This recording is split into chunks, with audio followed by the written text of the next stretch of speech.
Hi ಸ್ನೇಹಿತರೆ, ಎಲ್ಲರಿಗೂ ವಿಭಾ world YouTube ಚಾನಲ್ಗೆ ಸ್ವಾಗತ. ಆಸೆ ಧಾರಾವಾಹಿಯ ಇಂದಿನ ಸಂಚಿಕೆಯಲ್ಲಿ ಏನಾಗುತ್ತೆ ಅಂತ ನೋಡೋಣ ಬನ್ನಿ. ಮೊದಲಿಗೆ ರೋಹಿಣಿ ಕೃಷ್ಣ ನೋಡೋದಕ್ಕೆ ಅಂತ ಬಂದಾಗ ಸೂರ್ಯ ರೋಹಿಣಿಯವ್ರು ನೋಡಿ, ಏನು ಪೌಡ್ರಮ್ಮ ಇಲ್ಲೇನು ಕೆಲಸ ಅಂದಾಗ ರೋಹಿಣಿ ಇದು ಕೆಟಲ್ಗಳನ್ನೆಲ್ಲ ಫ್ರೀಯಾಗಿ ಕೊಡೋದಕ್ಕೆ ಅಂತ ಬಂದಿದ್ದೀನಿ ಅಂತ ಹೇಳ್ತಾಳೆ.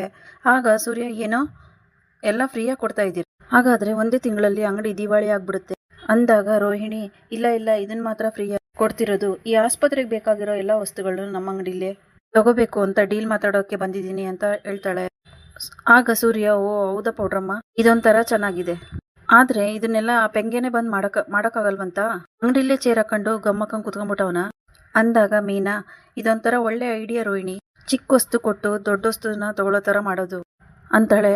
ಆಗ ಸೂರ್ಯ, ಪೌಡ್ರಮ್ಮ ಎಲ್ಲ ಆಸ್ಪತ್ರೆಗೂ ಹೋಗ್ತೀರಾ ಅಂದಾಗ ರೋಹಿಣಿ ಹೌದು ಅಂತಾಳೆ. ಆಗ ಸೂರ್ಯ, ಲೇ ಮೀನಾ, ಇವಾಗಲೇ ಕಣೆ ನನ್ನ ನಂಬಿಕೆ ಬರ್ತಾ ಇರೋದು, ಅಪ್ಪನ 27 ಲಕ್ಷ ಬೇಗ ಬಂದ್ಬಿಡುತ್ತೆ ಅಂದಾಗ ರೋಹಿಣಿ, ಈ ವಾರ್ಡಲ್ಲಿ ಜನ ಇದ್ದಾರಾ, ನಾನು ಕೆಟಲ್ ಕೊಡಬೇಕು ಅಂತ ಹೇಳ್ತಾಳೆ. ಆಗ ಮೀನಾ, ಹೌದು ರೋಹಿಣಿ, ನಾನು ಹೇಳಿದ್ನಲ್ಲ ಆ ಹುಡುಗ ಇಲ್ಲೇ ಇರೋದು ಅಂತ ಹೇಳ್ತಾಳೆ.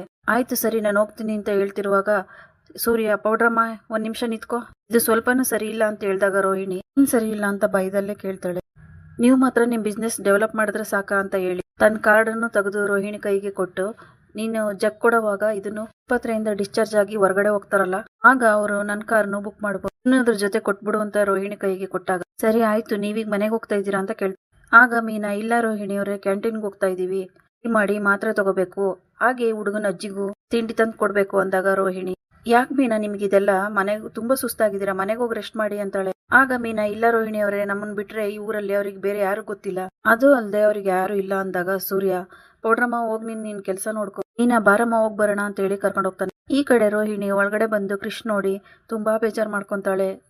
ಕಣ್ಬಿಟ್ಟು, ನೋಡು ಕ್ರೀಶ್, ನಿನ್ನ ನನ್ನ ಜೊತೆ ಇಟ್ಕೊಂಡು ನೋಡ್ಕೊಳ್ಳೋ ಭಾಗ್ಯ ನನಗಿಲ್ಲ, ಎಂತ ಪಾಪಿ ತಾಯಿ ನಾನು ಅಂತ ಅಳ್ತಿರ್ತಾಳೆ. ಆಗ ರೋಹಿಣಿ ತಾಯಿ, ಅಳ್ಬೇಡ ಕಡೆ ಕಲ್ಯಾಣಿ, ಸ್ವಲ್ಪ ಸಮಾಧಾನ ಮಾಡ್ಕೊ, ಅವನಿಗಿನ್ನೂ ಪ್ರಜ್ಞೆ ಬರೋಕ್ಕೆ ತುಂಬಾ ಟೈಮ್ ಹಿಡಿಯುತ್ತೆ ಅಂತ ಡಾಕ್ಟರ್ ಹೇಳಿದ್ದಾರೆ ಅಂದಾಗ ರೋಹಿಣಿ, ಇವನ್ನ ನೋಡ್ಕೊಳ್ಳೋ ಕೂಡ ನಿನ್ ಕೈಲಾಗಲ್ವಾ ಅಂತ ಬೈತಿರ್ತಾಳೆ. ಆಗ ರೋಹಿಣಿ ತಾಯಿ ಅಳ್ತಾ, ಮಾಮೂಲಿಯಾಗಿ ಮಕ್ಕಳ ಜೊತೆ ಆಡ್ತಿದ್ದ ಕಣೆ, ಬಾಲ್ ತಗೊಳ್ಳೋದಕ್ಕೆ ಅಂತ ರಸ್ತೆ ಹೋಗಿದ್ದಾನೆ. ಆಗ ಗಾಡಿಯವನು ಬಂದು ಬುದ್ಧಿ ನಿಲ್ಲಿಸದೆ ಹೋಗ್ಬಿಟ್ಟ ಕಣೆ ಅಂದಾಗ ರೋಹಿಣಿ, ಅಮ್ಮ ಚಿಕ್ಕ ಮಗು ನಮ್ಮ, ಅವನು ಎಷ್ಟು ನೋವಾಯ್ತೋ ಏನೋ, ಕಣ್ಣಿಗೆ ಇಷ್ಟೊಂದು ದೊಡ್ಡ ನಿಲ್ಲಿಸದೆ ಹೋಗ್ಬಿಟ್ಟಿದ್ದಾನೆ ಅಂದಾಗ ರೋಹಿಣಿ, ಅಮ್ಮ ಅವನಿನ್ನೂ ಚಿಕ್ಕ ಮಗು ಕಣಮ್ಮ, ಅವನಿಗೆ ಎಷ್ಟು ಏಟಾಯ್ತೋ ಏನೋ, ಕಣ್ಣಿಗೆ ಬೇರೆ ಏಟಾಗಿದೆ, ಬ್ಯಾಂಡೇಜ್ ಬೇರೆ ಹಾಕಿದ್ದಾರೆ ಅಂದಾಗ ರೋಹಿಣಿ ತಾಯಿ, ನೀನೇನು ಭಯ ಪಡಬೇಡಮ್ಮ, ಕಣ್ಣಿಗೆ ಏನು ಸಮಸ್ಯೆ ಇಲ್ಲ ಅಂತ ಡಾಕ್ಟರ್ ಹೇಳಿದ್ದಾರೆ, 2 ದಿನದಲ್ಲಿ ಬ್ಯಾಂಡೇಜ್ ಬಿಚ್ಬಿಡೋಣ ಅಂತ ಬೇರೆ ಹೇಳಿದ್ದಾರೆ ಅಂದಾಗ ರೋಹಿಣಿ, ಅಮ್ಮ ನೀನು ನನ್ನ ಜೀವನದ ಬಗ್ಗೆ ಯೋಚನೆ ಮಾಡಿದ್ರೆ ನನ್ನನ್ನು ಅಳ್ಳಕ್ಕೆ ತಳ್ಬಿಟ್ಟೆ ನೀನು, ಅದರಿಂದ ನಾನು ಸ್ವಲ್ಪನೇ ಮೇಲ್ ಬರ್ತಾ ಇದ್ದೀನಿ, ನನ್ನ ಜೀವನನ ಕಾಪಾಡ್ಕೊಳ್ಳೋಕ್ಕೆ ನಾನು ಎಷ್ಟೋ ಸುಳ್ಳುಗಳನ್ನು ಹೇಳಿದ್ದೀನಿ ನಾನು, ಆದರೆ ಮಗನ ವಿಷಯದಲ್ಲಿ ಮಾತ್ರ ನನಗೆ ತುಂಬಾ ನೋವಾಗ್ತಾ ಇದೆ, ಮಾಡಿರೋದಾದ್ರೂ ದೊಡ್ಡ ಪಾಪ ಏನು ಅಂತ ಗೊತ್ತೇನಮ್ಮ ನಿನಗೆ, ನಾನು ಅಮ್ಮ ಇದ್ದು ಅವನ್ನ ಅನಾಥನಾಗಿ ಬೆಳೆಸ್ತಾ ಇರೋದು ಅಂತ ಅಳ್ತಿರ್ತಾಳೆ. ಆಗ ರೋಹಿಣಿ, ತರಬೇಡಮ್ಮ, ಏನೋ ಪರಿಸ್ಥಿತಿ ಸಮಯ ಸಂದರ್ಭ ಈಗ ಆಗೋಯ್ತು, ಡಾಕ್ಟ್ರು ಏನೂ ಆಗಲ್ಲ ಅಂತ ಹೇಳಿದ್ದಾರೆ, ಸರಿ ಹೋಗ್ಬಿಡುತ್ತೆ, ಹೌದು ನಿನ್ನ ಪಡಿ ನೀನೀಗ ಬಂದಿದೆಯಲ್ಲ, ನೀನಾ ಸೂರ್ಯ ಕ್ಯಾಂಟೀನ್ಗೆ ಹೋಗಿದ್ದಾರೆ, ಅವ್ರು ಬಂದ್ಬಿಟ್ರೆ ಏನೇ ಮಾಡ್ತೀಯಾ ಅಂತ ಕೇಳಿದಾಗ ರೋಹಿಣಿ, ಏನು ತೊಂದರೆ ಇಲ್ಲಮ್ಮ, ಈ ಕೆಟಲ್ ಕೊಡೋದಕ್ಕೆ ಬಂದಿದ್ದೀನಿ ಅಂತ ಹೇಳಿ ಬಂದಿದ್ದೀನಿ. ಆಗ ರೋಹಿಣಿ ತಾಯಿ, ಲೇ ಕಲ್ಯಾಣಿ, ಇಂಥ ಸಮಯದಲ್ಲಿ ಇಂಥ ಮಾತಾಡ್ತಾ ಇದ್ದೀನಿ ಅಂತ ಏನು ಬೇಜಾರು ಮಾಡ್ಕೋಬೇಡ, ನನಗೆ ಮೊದಲಿನ ಥರ ಇವನ್ನ ನೋಡ್ಕೊಳಕ್ ಆಗ್ತಾ ಇಲ್ಲ, ನನಗೆ ತುಂಬ ಸುಸ್ತಾಗುತ್ತೆ, ಅವಾಗ ಕೂಡ ಹಾಗೆ ಸುಸ್ತಾಗ್ತಾ ಇತ್ತು, ಅದಕ್ಕೆ ನಾನು ಮಲಗ್ಬಿಟ್ಟಿದ್ದೆ, ಅವಾಗ ಇವನಿಗೆ ಈ ಥರ ಆಗಿದೆ, ನಾನು ಇನ್ನು ಎಷ್ಟು ದಿನ ಬದುಕಿರ್ತೇನೋ ಏನೋ ಗೊತ್ತಿಲ್ಲ, ನನ್ನ ಸತ್ ಮೇಲೆ ಇವನ ಪರಿಸ್ಥಿತಿ ಏನಾಗುತ್ತೇನೋ ಅಂತ ತುಂಬಾ ಭಯ ಆಗ್ತಾ ಇದೆ ಕಣೆ, ಆದಷ್ಟು ಬೇಗ ಕ್ರಿಶ್ ಬಗ್ಗೆ ನಿಮ್ಮ ಮನೆಯಲ್ಲಿ ಎಲ್ಲರ ಹತ್ರ ಹೇಳ್ಬಿಡು ಅಂದಾಗ ರೋಹಿಣಿ, ಸರಿ ನಮ್ಮ, ನಾನು ಹೇಳೋದಕ್ಕೆ ಟ್ರೈ ಮಾಡ್ತೀನಿ, ಸೂರ್ಯ ಮೀನಾ ಯಾವಾಗಾದರೂ ಬರ್ಬೋದು, ನಾನು ಇಲ್ಲಿಂದ ಹೋಗ್ತೀನಿ, ಅವರಿಬ್ರು ಇಲ್ಲಿಂದ ಹೋದ್ಮೇಲೆ ನನಗೆ ಫೋನ್ ಮಾಡು, ನಾನು ಬರ್ತೀನಿ, ರಾತ್ರಿನೂ ಇಲ್ಲೇ ಬಂದಿರ್ತೀನಿ ಅಂತ ಹೇಳ್ತಾಳೆ. ಆಗ ರೋಹಿಣಿ ತಾಯಿ, ನಿಮ್ಮ ಮನೇಲಿ ಏನು ಅನ್ನಲ್ವೇನೆ ಅಂದಾಗ, ಇಲ್ಲಮ್ಮ ಅದೆಲ್ಲ ನಾನು ನೋಡ್ಕೊತೀನಿ ಅಂತ ಹೇಳಿ ಹೋಗ್ತೀನಿ ಅಂತೇಳಿ ಕ್ರಿಶ್ಗೆ ಮುತ್ಕೊಟ್ಟು ಅಲ್ಲಿಂದ ಹೋಗ್ತಾಳೆ ರೋಹಿಣಿ. ಇನ್ನೊಂದು ಕಡೆ ಸೂರ್ಯ ಮೀನಾ ರೋಹಿಣಿ ತಾಯಿಗೆ ತಿಂಡಿ ತಗೊಂಡು ಬರ್ತಿರ್ತಾರೆ. ಆಗ ಮೀನಾ, ರೀ ನಿಮ್ಗೆ ಹೋಗಿ, ನಿಮ್ಗೆ ತುಂಬ ಕೆಲಸ ಇರುತ್ತೆ, ನಾನು ಇಲ್ಲಿದ್ದು ನೋಡ್ಕೊತೀನಿ ಅಂದಾಗ ಸೂರ್ಯ, ಏನಮ್ಮ ಹೇಳ್ತಾ ಇದೀಯಾ, ನಿನಗೆ ನೋಡ್ಕೊಳ್ಳೋಕ್ಕೆ ಜನ ಬೇಕು ಅಂಥದ್ರಲ್ಲಿ ನೀನು ಅವರಿಬ್ರು ನೋಡ್ಕೊತೀಯಾ, ಪರವಾಗಿಲ್ಲ ನಾನು ಇಲ್ಲೇ ಇರ್ತೀನಿ, ಅವಾಗ ಡಿಸ್ಚಾರ್ಜ್ ಮಾಡ್ತಾರೆ ಅಂತ ನೋಡಿಕೊಂಡು ಮುಂದೆ ಏನಾಗುತ್ತೆ ಅಂತ ನೋಡೋಣ.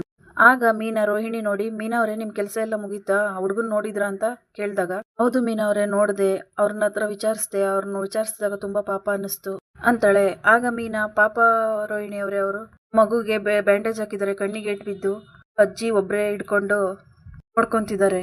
ಆಗ ರೋಹಿಣಿ, ಹೌದು ಮೀನಾ ಅವರೇ, ಅವ್ರ ಜೊತೆ ಯಾರಿಲ್ಲ ಅಂತ.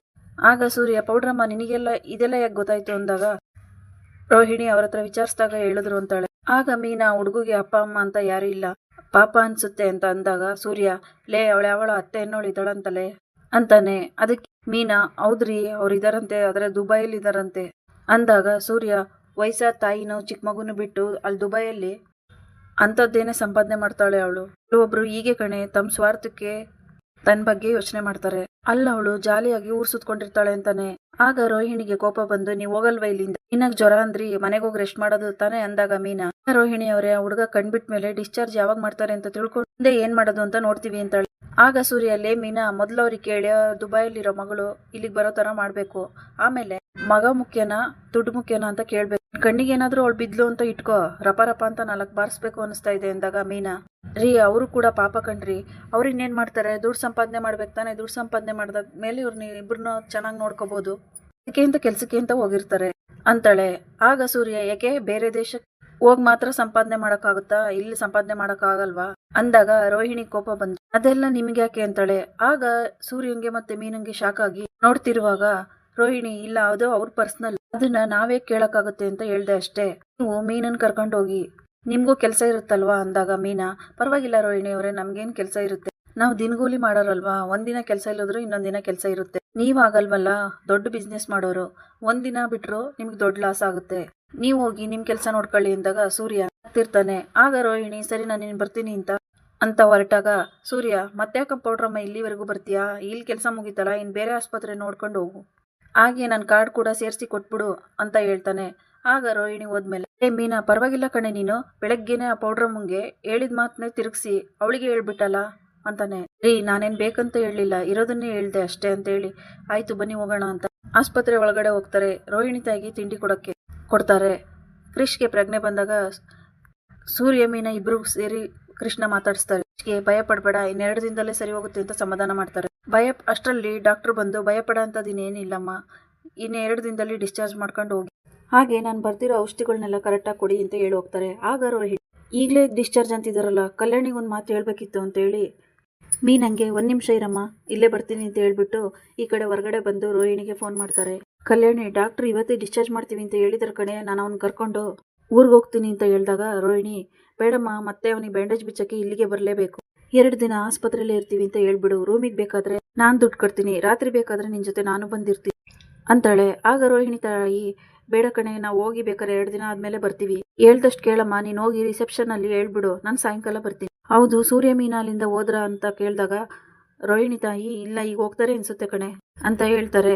ಆಗ ರೋಹಿಣಿ, ಸರಿ ಅವ್ರು ಹೋದ್ಮೇಲೆ ನನಗೆ ಫೋನ್ ಮಾಡು ಅಂತ ಹೇಳಿ ಫೋನ್ ಕಟ್ ಮಾಡ್ತಾಳೆ. ಇನ್ನೊಂದ್ ಕಡೆ ಸೂರ್ಯ ಬಿಲ್ ಎಲ್ಲ ಕಟ್ಟಿ, ಸರಿ ಅಮ್ಮ ಬನ್ನಿ ಹೋಗೋಣ ಅಂತ ಹೇಳಿದಾಗ ರೋಹಿಣಿ ತಾಯಿ, ನೀನೇ ಕಪ್ಪ ಕಟ್ಟಕ್ ಹೋದೆ, ನಾನೇ ಕಟ್ತಾ ಇದ್ದೆ ಅಂತ ಹೇಳ್ತಾರೆ.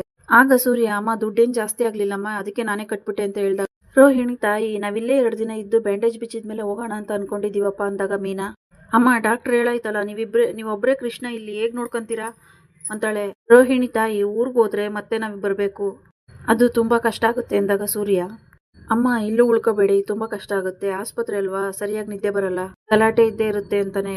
ರೋಹಿಣಿ ತಾಯಿ, ಸರಿನಪ್ಪ, ಹಾಗಾದ್ರೆ ಯಾವ್ದಾದ್ರು ಹೋಟ್ಲಲ್ಲಿ ರೂಮ್ ಮಾಡ್ಕೊಂಡಿರ್ತೀವಿ ಅಂದಾಗ ಸೂರ್ಯ, ಯಾಕಮ್ಮ ಹೋಟ್ಲಿಗೆಲ್ಲ ಹೋಗ್ತೀರಾ, ಅದೇ ನಮ್ಮ ಮನೆ ಇದೆಯಲ್ಲ ಅಂದಾಗ ರೋಹಿಣಿ ತಾಯಿ ಗಾಬರಿಯಾಗಿ, ನಿಮ್ಮನೆಗ ಅಂದಾಗ ಮೀನಾ, ಹೌದಮ್ಮ, ನಮ್ಮ ಮನೆಗೆ ಬಂದು 2 ದಿನ ಇರಿ, ಬ್ಯಾಂಡೇಜ್ ಬಿಚ್ಚಿದ್ಮೇಲೆ ಊರಿಗೆ ಹೋಗಿ.